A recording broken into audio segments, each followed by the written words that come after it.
Today we are going to start chapter number 10, that is straight lines. Okay. First of all, we will discuss the previous things you have done in 10th standard, है ना. यहाँ पे ये जो straight line है आप लोगों ने 10th स्टैंडर्ड में कोऑर्डिनेट ज्योमेट्री किया हुआ है ना. ये आपका स्ट्रेट लाइंस कोऑर्डिनेट ज्योमेट्री में ही आता है. ठीक है. तो सबसे पहले इन 10th क्लास आपने क्या क्या किया था, डिस्टेंस फॉर्मूला किया था, है ना. और उसके बाद आपने जो है एक्सटर्नल डिवीजन और इंटरनल डिवीजन किया था. तो वो सारी चीज़ें पहले हम डिस्कस करेंगे. तो first of all you know that distance between 2 points say P having coordinates x1 y1 and Q having coordinates x2 y2. आपको कोऑर्डिनेट्स नंबर्स में दिए होते हैं, बट इन जनरल हम उनको अगर 2 पॉइंट्स है तो x1 y1 x2 y2 ले लेते हैं. अगर एक ही पॉइंट है तो आप x1 y1 ले सकते हो, सिंपली x5 ले सकते हो. ठीक है. तो अगर हमको इन दोनों के बीच का डिस्टेंस चाहिए तो आप लोगों ने किया था PQ is equal to in root you have x2 minus x1 whole square and plus y2 minus y1 whole square, है ना. इसकी वजह आप ऐसा भी लिख सकते हो, PQ can be written as instead of x2 minus x1 you can write x1 minus x2 whole square and y1 minus y2 whole square. तो इस तरह से भी लिया जा सकता है. क्यों? आप जैसे ना आपके ये दोनों पॉइंट x1 और x2 समझ लो 4 और 2 है, तो 4 माइनस 2 करा तो आया 2. 2 का स्क्वायर क्या होता है 4, है ना. लेकिन अगर आप उसको रिवर्स कर दो, यहाँ पे 2 आ गया, यहाँ पे 4 आ गया, तो 2 माइनस 4 गिव्स यू माइनस 2. अब माइनस 2 का स्क्वायर करोगे तो भी तो क्या आएगा 4 ही आएगा ना. तो formula can be written in any form, इधर x2 माइनस x1 लो, इधर x1 minus x2 low. Got it. तो एक तो ये आपने 10th में किया था डिस्टेंस फॉर्मूला जिसको आप बोलते थे. Now second is if you want the distance of a point from origin, है ना. P is one of the points, say it is xy in general, and origin O जहाँ पे दोनों एक्सिस आपकी इंटरसेक्ट होती है, कोऑर्डिनेट्स क्या होते हैं उसके 0 0, है ना. एंड इस distance is simply given by PQ is root of x square plus y square like this. अब ये क्यों आया, आप यही फॉर्मूला यूज में ले सकते हो. तो यहाँ पर अगर जैसे अपन ये फॉर्मूला यूज में ले लिए, x1 आपका हुआ x और x2 आपका हुआ 0, तो x माइनस 0 क्या हुआ x हुआ ना, और उसका स्क्वायर किया ना x स्क्वायर. तो instead of writing this formula, if you want the distance of a point from origin you can simply take PQ as root of x square plus y square. Got it. तो एक तो ये किया था. फिर section formula हम किया करते थे. ठीक है. तो सेक्शन फॉर्मूला में यहीं पे बता देते हैं, अपना होता था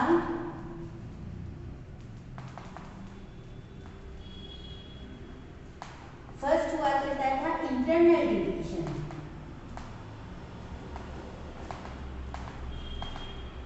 ठीक है. उसमें क्या होता था, we have a line segment joining 2 point से PQ ले लेते हैं, कुछ भी ले सकते हो, A to Z व्हाटएवर.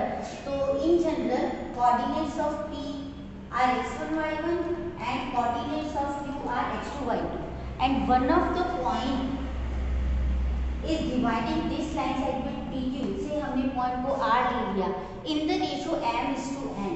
तो ये P से R तक जो है पोर्शन है वो m पार्ट्स है, और Q से R तक जो है वो क्या है n पार्ट्स है. तो रेशियो मतलब पार्ट्स, तो R का P से और R का Q से हमको रेशियो लेना होता है. तो से इन जनरल इसकी कोऑर्डिनेट्स है xy and coordinates of PQ are given to you in the question, and if you want the coordinates of this point R which is dividing the segment PQ in the ratio m:n, तो वो क्या हुआ करता था, xy is अपन ऐसे करते थे, ये क्रॉस में ये m जो है, अगर अपन इसका x कोऑर्डिनेट निकाल रहे हैं तो m क्रॉस में x2 के साथ जाएगा और m क्रॉस में x1 के साथ आएगा, है ना.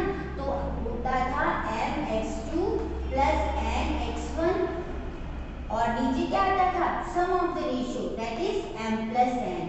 फिर कॉमा लगाया, हमको अब y कोऑर्डिनेट चाहिए ना, तो इस बार ये m क्रॉस में जाएगा y2 के साथ और n क्रॉस में जाएगा y1 के साथ. तो it will be your my2 plus ny1 and again sum of the ratio in the denominator. और क्योंकि कोऑर्डिनेट्स होते हैं हमेशा कॉमन ब्रैकेट में लिए जाते हैं. समझ में आई बात?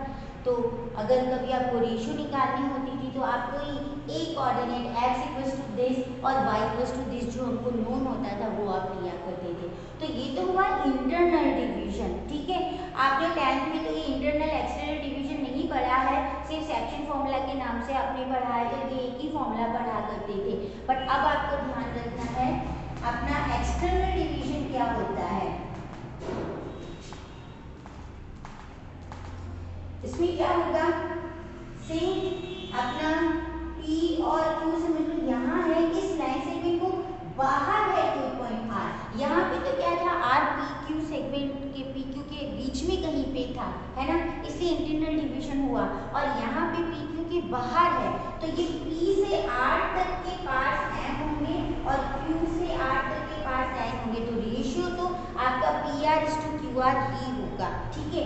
तो P के कोऑर्डिनेट्स जैसे अभी हमने लिए थे जनरल x1 y1 और Q के कोऑर्डिनेट्स हमने लेने हैं x2 y2 और R के जनरल में समझ लो xy है। और अभी हमको ये फाइंड आउट करना है, तो फॉर्मूला आपका सेम रहेगा यही वाला, है ना। बट इसमें आपको क्या करना है, जहाँ जहाँ आपको प्लस नजर आ रहा है ना, वहाँ वहाँ क्या ले लोगे, माइनस, ठीक है। तो देखो कैसे लिखोगे,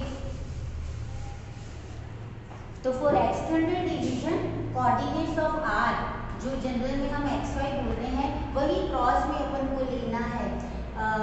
ये m के साथ अपना क्या आएगा, x2। यही वाला सेम फॉर्मूला याद रख लो, बस m x2 प्लस की बजाय क्या ले लेना, माइनस n x1 और नीचे भी प्लस की बजाय क्या ले लेना, माइनस। सेम फॉर्मूला है। And y coordinate will be m y2 minus n y1 and again m minus n, ठीक है। तो ये हमारा एक्सटर्नल डिवीजन के लिए हुआ। एक और है मिड पॉइंट फॉर्मूला, वो तो आपने लास्ट ईयर भी किया है ना। तो आपका R इस बार क्या होगा, PQ के मिडल में होगा, है ना। तो इस बार इस तरह से हो जाएगा, this is P, this is Q and say this is your R। Again in general coordinates हम उसी तरह से ले रहे हैं, x1 y1 x2 y2 और इसके हम ले रहे हैं xy। और इस बार क्या है, क्योंकि मिडल पॉइंट है तो दोनों पोर्शन सेम है, m और n क्या है, इक्वल है।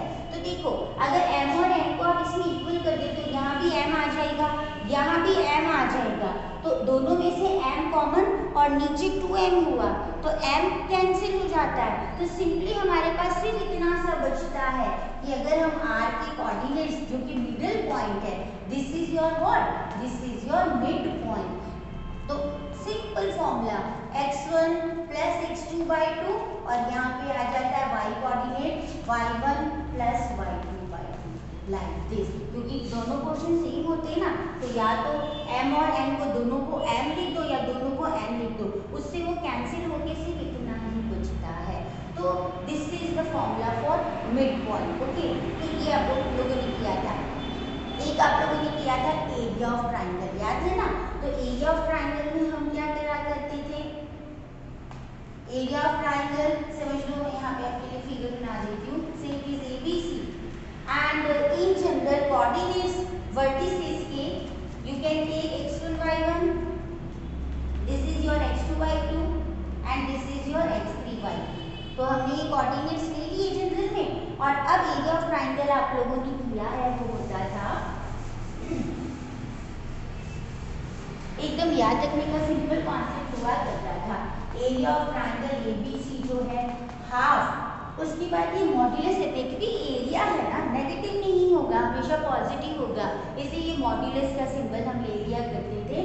सबसे पहले आ जाएगा x1, फिर ऑर्डर में चलो, है ना, 1 2 3 2 3 1, इस तरह से राउंड में हमको चलना होता है, एकदम याद रखने का इजी वे है। तो x1 के साथ y2 माइनस y3, फिर प्लस जब x2 लोगे तो आ जाएगा y3 माइनस y1, और फिर जब आप प्लस x3 लोगे तो आ जाएगा y1 माइनस y2, ठीक है। तो देखो 1 2 3, फिर आया 2 3 1, फिर देखो 3 1 2। तो this is the easy way to remember the formula. तो इस तरह से when coordinate of vertices of triangle are given to you, you can find its area, okay. एक और कॉन्सेप्ट था कोलिनियर वाला, है ना, वो क्या था, if all the 3 points ABC are collinear, collinear का मतलब क्या होता है? Points lie on the same straight line, got it? तो ये आपका A, ये आपका B और ये आपका C, कोऑर्डिनेट्स वही जनरल में x1 y1 x2 y2 like that. If all the 3 points lie on the same straight line तो आपका ट्रायंगल नहीं बनेगा, और अगर ट्रायंगल नहीं बना तो आपका एरिया ऑफ ट्रायंगल क्या हो जाएगा? 0।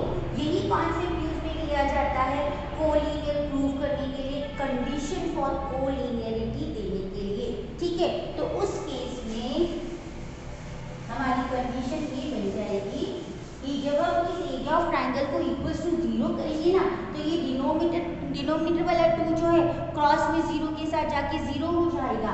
तो हमारे अगर 3 points, if points A B C are collinear, ठीक है, तो इसके लिए कंडीशन हो जाएगी x1 सेम फॉर्मूला लिखना है, y2 minus y3 plus x2 के साथ आ जाएगा y3 माइनस y1 और प्लस x3 के साथ आ जाएगा y1 minus y2। This will be your what? 0। अगर आपको 3 पॉइंट्स गिवन है और प्रूव करना है कि दे आर कोलिनियर, तो आपको इसमें वैल्यूज रख के उसको 0 लाके दिखाना पड़ेगा।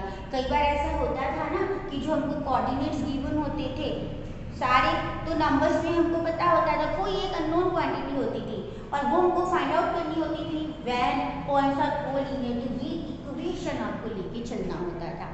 तो ये तो हुआ हमारा जो 10th में आप लोगों ने किया है वो, क्योंकि ये आपका कहीं ना कहीं क्वेश्चंस में यूज आता रहेगा, इसलिए ये सारा पता होना जरूरी था। अब नया क्या है उस पे आते हैं। First topic is slope of line. अब वो क्या है, ठीक है?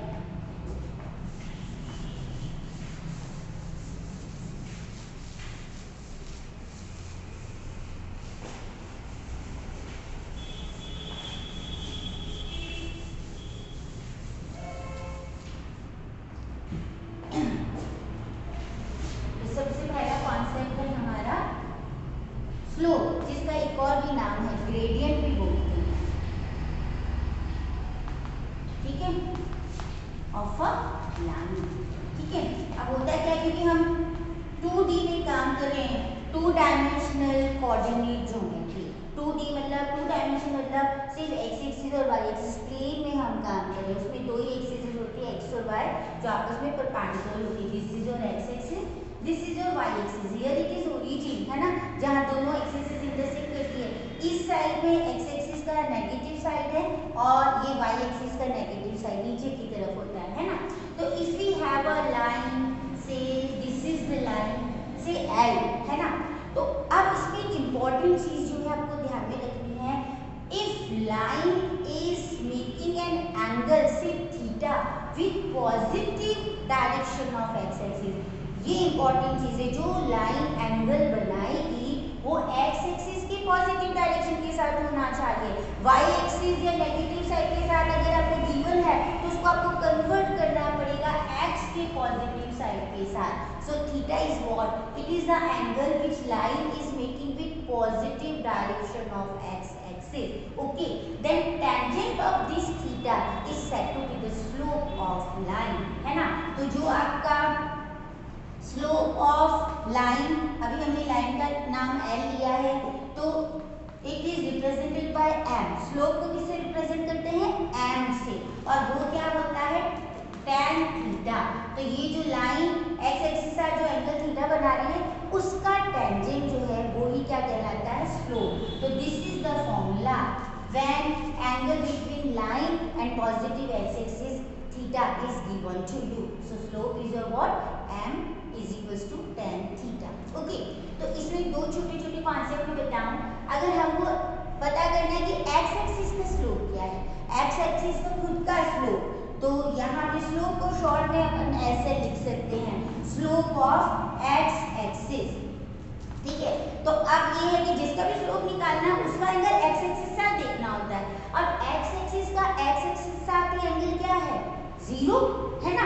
तो इस फॉर्मूला में अगर थीटा की जगह आप 0 रखो तो tan 0 आपका क्या हो गया? 0 जीरो, इसलिए स्लोप ऑफ एक्स एक्सिस क्या है आपका जीरो, तो मस्ट रिमेंबर दिस। ओके, और अब स्लोप ऑफ वाई एक्सिस की बात करें तो यहाँ पे हम बात कर रहे हैं स्लोप ऑफ वाई एक्सिस की, ठीक है। अब देखो वाई एक्सिस एक्स एक्सिस से कौन सा एंगल बनाता है 90 degree, isn't it? So tan theta की जगह 90 डिग्री रखोगे तो tan 90 क्या है नॉट डिफाइंड, है ना, तो इट इज नॉट डिफाइंड, ठीक है। नॉट डिफाइंड को आप इंफिनिटी भी लिख सकते हो और इंफिनिटी को आप जरूरत पड़ने पर 1/0 भी लिख सकते हो, गॉट इट? तो ये हुआ हमारा स्लोप का कॉन्सेप्ट जब हमारी लाइन x के पॉजिटिव डायरेक्शन के साथ एंगल थीटा बनाती है, ठीक है। एक और है कि अगर लाइन एंगल नहीं दिया हुआ है इसके साथ, line is passing through 2 points, उस केस में हमारा स्लोप का फॉर्मूला क्या होगा? तो इस तरह से अगर हमने यहाँ पे इसे लाइन ले ली, ऐसे भी ले लो, this is x axis y axis, this is line L, if it is passing through 2 points say P and Q, coordinate वही जनरल में हम अगर 2 पॉइंट्स हैं तो x1 y1 और x2 y2 ही लिया करते हैं, ठीक है। तो if line is passing through 2 points and if you want to give it slope, तो हमारा जो स्लोप ऑफ लाइन है m से ही रिप्रेजेंट किया जाता है स्लोप को हमेशा, ठीक है। तो it will be your y2 minus y1 upon x2 minus x1.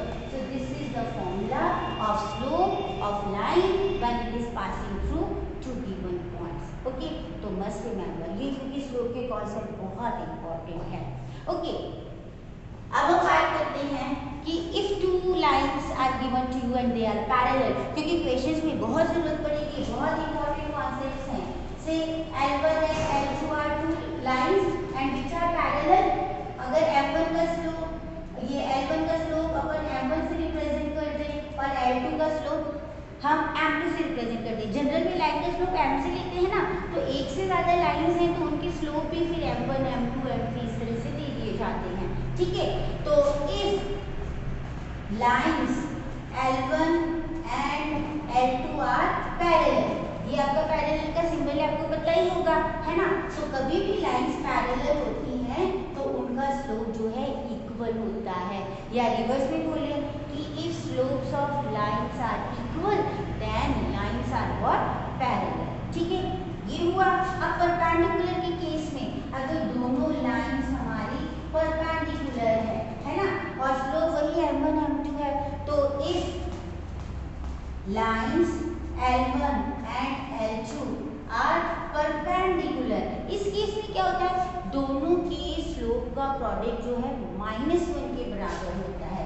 So m1 into m2 generally क्योंकि ये जो हमारे वेरिएबल्स की फॉर्म में है ना, तो डॉट लगा देते मल्टीप्लाई की बजाय, तो m1 into m2 क्या हो जाता है -1, ठीक है।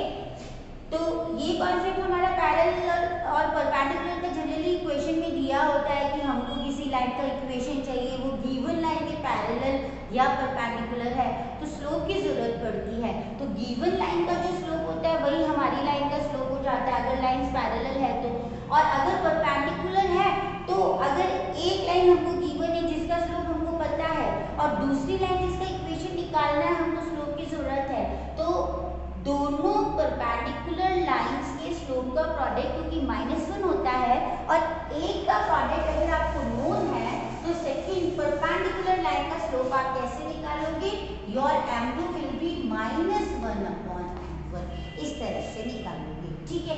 जैसे है ना, समझ लो m2 आपको दिया हुआ है -3/5, हमको पता है एक लाइन का स्लोप और हमको हमारी लाइन का स्लोप निकालना है, उसको m बोलो m1 बोलो व्हाटएवर, है ना, दैट विल बी -1/m2। तो सिंपली करना क्या होता है, इसका साइन चेंज करके बस इसका रेसिप्रोकल ले लो, है ना, माइनस की वजह से ये साइन चेंज हो जाएगा और ये क्योंकि रेसिप्रोकल है ना m2 का, तो इसको अपन सिंपली डायरेक्ट ऐसे लिख सकते हैं। ऐसे नहीं कि पहले m2 की वैल्यू नीचे रखो फिर उसको लाओ, तो आप डायरेक्ट क्या करोगे, जो गिवन स्लोप है ना उसका साइन चेंज कर दोगे और उसका क्या करोगे, रेसिप्रोकल ले लोगे, ठीक है। तो ये पैरेलल और परपेंडिकुलर की कंडीशंस हुई। एक और चीज है जो आपको याद रखनी है फॉर द फर्स्ट एक्सरसाइज 10.1, इस तरह से रहेगा अपना,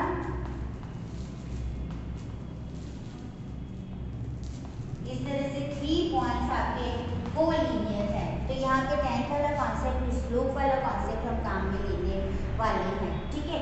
तो आपको अगर ये प्रूव करना है कि 3 पॉइंट्स आर कोलिनियर, तो पुराने कॉन्सेप्ट की बजाय अभी नया कॉन्सेप्ट क्या लोगे, यहाँ पे हमारा है if A B C are collinear.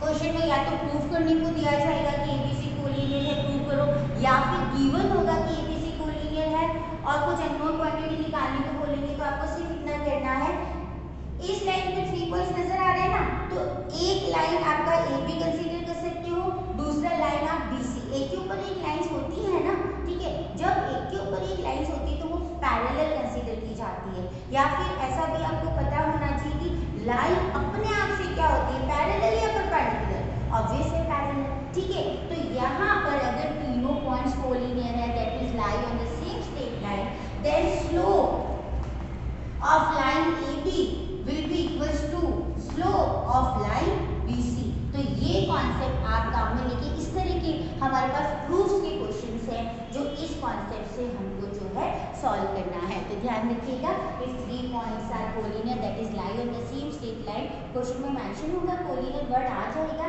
तब फिर आपको क्या करना है, स्लोप ऑफ कोई भी 2 पॉइंट से जो बनती है लाइन हमारी, तो ए बी का स्लोप और बी सी का स्लोप आपको क्या लेना है, इक्वल, क्योंकि वो दोनों लाइंस आपकी जो है पैरेलल कंसीडर की जाएगी। Got it? तो these are the things you have to remember for the first exercise, और ये तो अब हर अगली एक्सरसाइज में काम